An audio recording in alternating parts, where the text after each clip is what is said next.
শেরপুরে বন্যা পরিস্থিতির আরও অবনতি হয়েছে। একই পরিবারের 2 জন সহ এখন পর্যন্ত বন্যার কারণে মৃত্যু হয়েছে 6 জনের।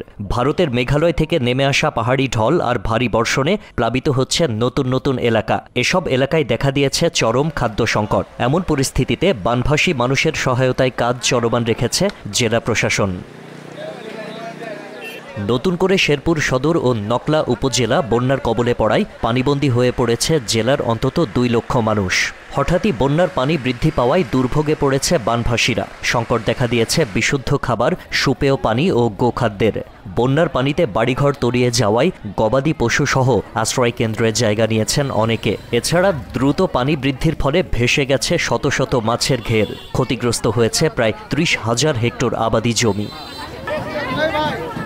বন্যা কবলিতদের এই হাবুডুবু অবস্থায় ত্রাণ সহায়তা নিয়ে পাশে দাঁড়িয়েছেন বিভিন্ন স্বেচ্ছাসেবী সংগঠন, রাজনৈতিক দল ও জেলা প্রশাসন।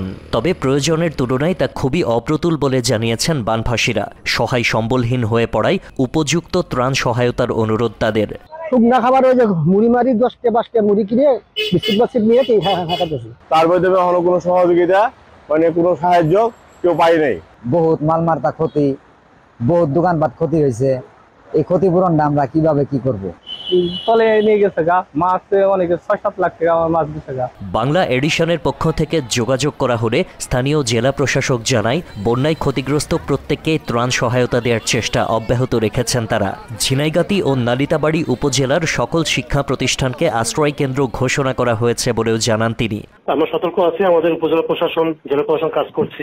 ওই মুহূর্তে আমরা যারা আটকা পড়ে আছে অসহায়, আমাদের শুকনা খাবারের ব্যবস্থা করছি, গোখাদ্যের ব্যবস্থা করছি আমরা। আশিক আহমেদ, বাংলা এডিশন।